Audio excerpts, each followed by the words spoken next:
As we continue to stagger and blunder our way toward Armageddon, I find myself thinking more and more of a 55-year-old interview with Orson Welles. It was 1970, during one of Welles's several appearances on the Dick Cavett Show, which was long before my time, but fortunately it has been preserved for we later generations on YouTube. And this particular interview includes Welles sharing his memories of backpacking through Europe as a young man and how on one particular evening he found himself sat at a dinner table next to a man who was the leader of what was then a fringe political movement that most people didn't take very seriously. That fringe political movement was the Nazi Party, and that leader was Adolf Hitler. He made so little impression on me that I can't remember a second of it. Gee. He had no personality whatsoever.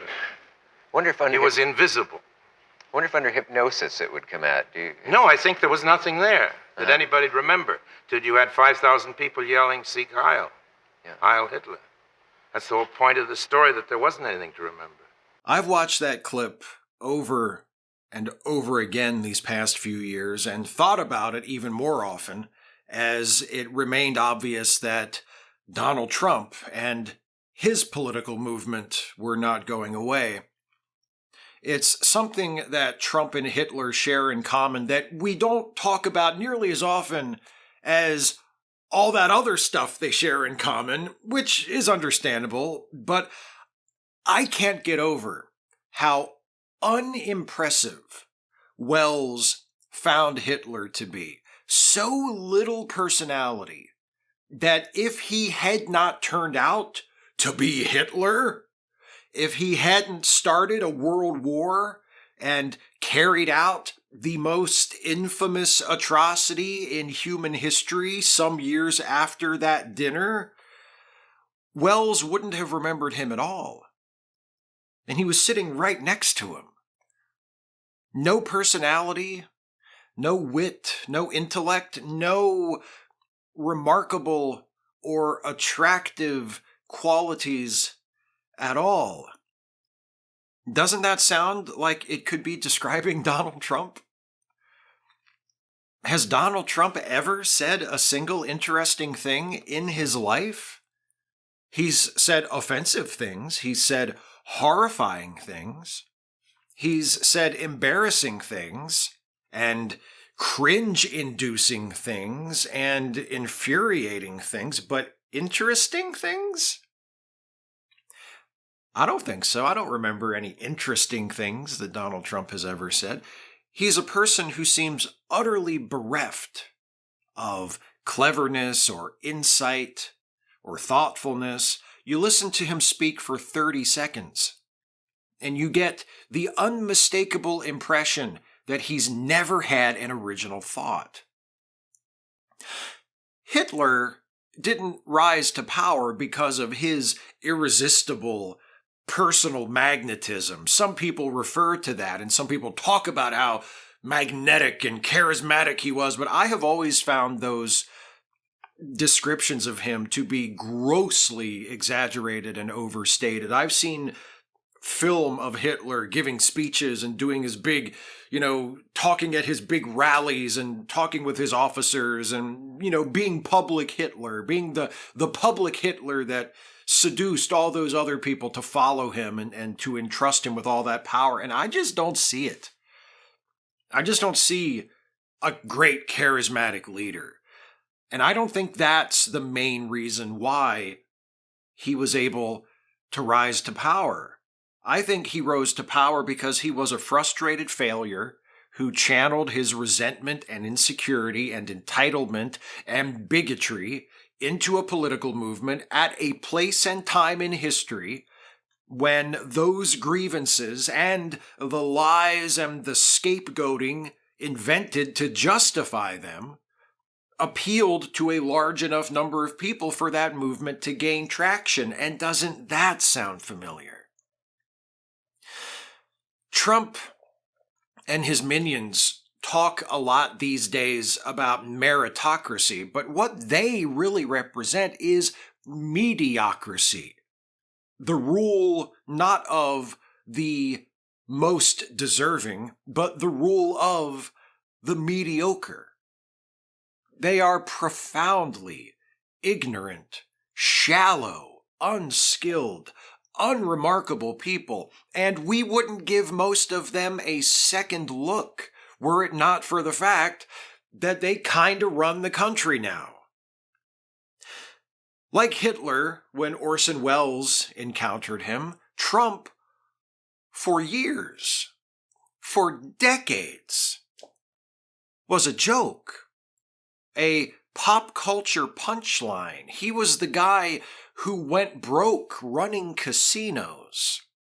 He was the guy who traded on his name and built himself up as a B-list celebrity through the sheer force of his own relentless self-promoting bullshit. He was the guy whose greatest success before entering politics was pretending to be a brilliant business person on a reality show. He was a deeply unserious person who we only started taking seriously when we had no choice. I've called Trump and his accomplices and followers unserious before, and I've sometimes been challenged on that by people who assert how much damage Trump and his associates have done to the United States and the world, and how much more damage they're trying to do. And I'm not denying that at all. That's true. The threat presented by Trump and his movement is very dangerous and very serious. And if you can't tell how dangerous he is by now, I don't know what to tell you. But part of what makes him and his movement so dangerous is that he is such an unserious person. Someone like that, acquiring the kind of power Trump has acquired, I can't think of a threat more serious. When an incompetent person believes themselves to be highly competent, that's called the Dunning-Kruger effect, after the psychologists who first described it more than a quarter century ago. Donald Trump is the poster child for the Dunning-Kruger effect. He is a Dunning-Kruger president. His is a Dunning-Kruger presidency. And if he gets his way over the course of the next few years, it could become a Dunning-Kruger dictatorship. Trump's closest advisor and shadow president this time around, Elon Musk. And actually, you know what? Elon Musk. That reminds me, there's another thing Trump and Hitler have in common. They both hang out with Nazis.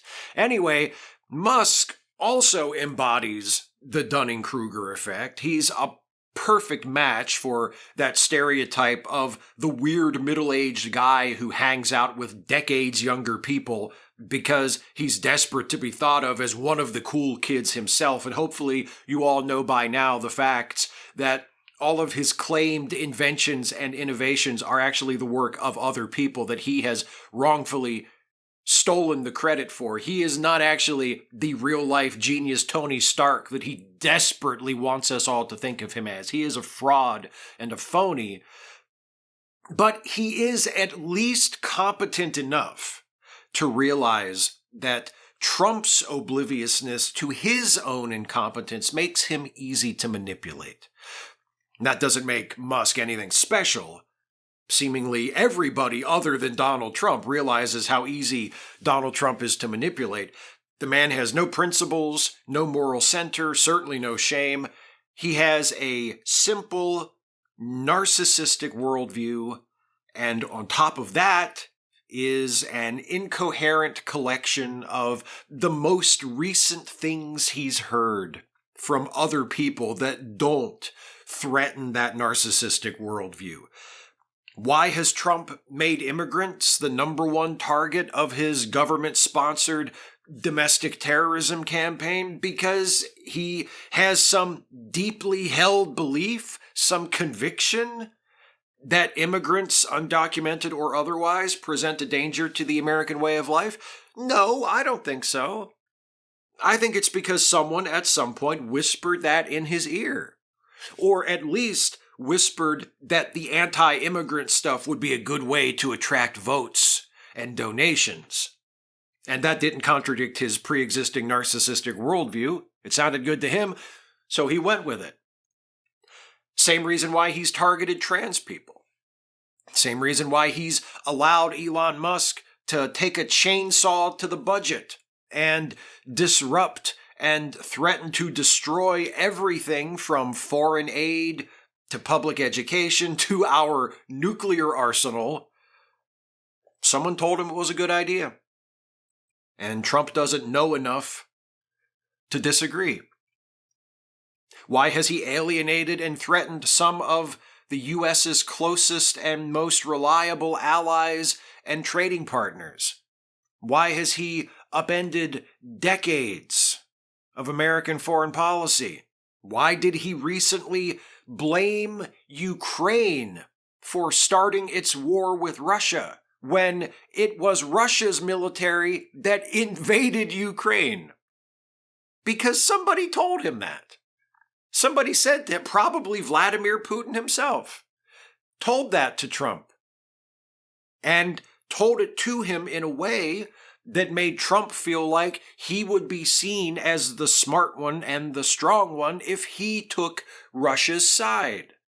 And understand, I'm not saying Trump doesn't actually believe these things. I think he does actually believe them.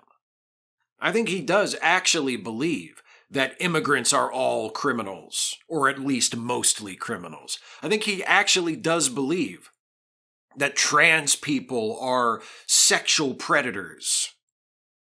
I think he does believe that our trading partners and our allies and the recipients of our foreign aid are parasites who are taking advantage of us. And I think he does actually believe that Vladimir Putin is the good guy. I think he believes all of that.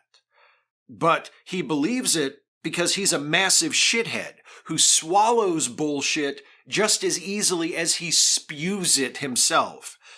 Not because he has any reason for believing these things that he could possibly articulate. He's not a complicated guy. None of these people are terribly complicated. Bigots and conspiracy theorists never are. That's why Trump and his followers are so quick to glom on to simple solutions to complex problems. Government, the budget, trade, diplomacy, war, human biology, and gender and sexuality. It doesn't matter what the subject is or how complex that subject really is. They're convinced that it's all actually very simple, and the solution to every problem is simple because they are simple. They're dim-witted, credulous, dishonest people who have convinced themselves that they are sharp-eyed geniuses and fearless truth-tellers. They're boring and facile and easily led, and now we are all in a lot of trouble because enough people who are even more gullible and short-sighted than Trump voted to hand over the federal government to him, and not enough of us who knew better or should have known better voted to stop it. There's another very thin thread that connects Donald Trump to Orson Welles, besides how much Welles's description of Hitler reminds me of Trump. It's the fact that Donald Trump's favorite film, or so he has claimed, is Citizen Kane. In 2002, the great documentarian Errol Morris interviewed Trump as part of a project that was never actually completed. And during this interview, Errol Morris asked Trump to talk about Citizen Kane, to offer his review, his take, his analysis of Citizen Kane. And here's part of what Trump said. The word rosebud, for whatever reason, has captivated moviegoers and movie watchers for so many years, and to this day is perhaps the single word. And perhaps if they came up with another word that meant the same thing, it wouldn't have worked. But rosebud works. You know, if you could give Charles Foster Kane advice, what would you say to him? Get yourself a different woman. You see how versatile he is? He's not just a Dunning-Kruger president with aspirations to be a Dunning-Kruger dictator. He's also a Dunning-Kruger movie critic.